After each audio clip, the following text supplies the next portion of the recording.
Nazirlikdə işləyən atasına güvənib avtoxuliqanlıq edən, yol polislərinin həyatına təhlükə yaradan və yalnız yaradılmış süni tıxacla saxlanılan gənc oğlan indi bu əməlinə görə 20 gün azadlıqdan məhrum ediləcək.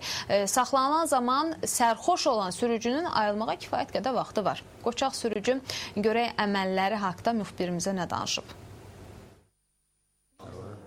Gördüyünüz bu görüntülərin dırnaq arası qəhrəmanı Azərbaycan Dillər Universitetinin tələbəsi Nicat Nurpaşaoğlu Abdullayevdir. 23 yaşlı gənc təhsildəki uğurları ilə deyil, yollarda qəza şəraiti yaratmaqla gündəmə gəlib. Oxuduğu tədris müəssisəsində sonuncu kurs tələbəsi olan Nicat kirayəyə götürdüyü Kia markalı avtomobilini yol hərəkəti qaydalarına zidd idarə edərkən onu saxlamaq istəyən dövlət yol polisi xeyli əziyyət çəkməli olub. Avtoxuliqanlıq edən sürücünü təxminən 1 saat ərzində paytaxtın 10 küçəsində 8 dövlət yol polisi avtomobili və 20-yə yaxın yol polisi əməkdaşı təqib edib. Paytaxt polisini bir-birinə vuran sürücü sonda yaradılan süni tıxacı vasitəsilə saxlanılıb. Nərimanov rayon 16-cı polis bölməsinə gətirilən gəncin üstəlik sərxoş olduğu da üzə çıxıb. Dövlət yol polisi əməkdaşlarının apardıqları araşdırma nəticəsində məlum olub ki, Nicat bundan öncə də analoji qanun pozuntularına görə məsuliyyətə cəlb olunub. Onun qəhrəmanlığı avtoşluqla da bitməyib. Nəqliyyat vasitəsini ona saxla əmri verən yol patrul xidməti əməkdaşının üzərinə də sürüb. Hər halda görüntülərdə də bu anlaşılır.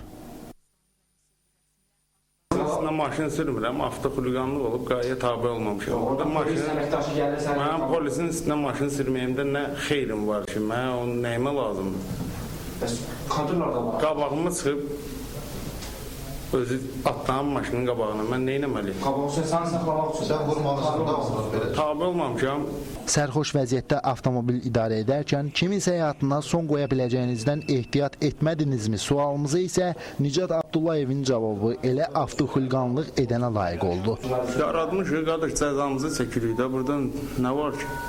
Bakı şəhər Baş Dövlət Yol Polisi İdarəsindən onu da bildirdilər ki, bütün bu pozuntularla yanaşı Nicat Abdullayevin Almaniyada 2 dəfə bahalı avtomobili aşırdığı üzə çıxıb. Artıq onun barəsində İnzibati Xətalar Məcəlləsinə əsasən 20 sutka həbs qəti imkan tədbiri seçilib. Dövlət Yol Polisinin şöbə rəisi Vaqif Əsədov belə sürücülərə qarşı müvafiq tədbirlərinin görüldüyünü deyir. Yüksək sürətlə avtomobili idarə etməkdən cəmiyyətə artıq belə deyək, açıqca hörmətsizlikdən belə çəkinməmiş və tərtib edilmiş sənədlər Nərimanov rayon məhkəməsinə göndərilməklə barəsində hakim tərəfindən 20 sutka həbs verilmişdir. Günə Bakı şəhər üzrə 175-dən artıq avtoxuliqanlıq edən avtomobil sürücüsü tərəfimizdən saxlanılıb. Vaqif Əsədov onu da bildirdi ki, Nicat ilin əvvəlindən bu günə kimi 2 dəfə avtoxuliqanlıq və 2 dəfə ictimai asayişi pozduğuna görə 100 gün azadlıqdan məhrum edilib. Artıq ikinci dəfə avtoxuliqanlıq etdiyi üçün məsuliyyətə cəlb olunan Nicat yəqin ki, bundan sonra bacarıqlarını təhsildəki uğurları üçün sərf edəcək. Əks halda növbəti dəfə artıq 20 sutka qanunla illərə bərabər olacaq. Onda qeyd edək ki, Nicat Nurpaşaoğlu Abdullayevin atasının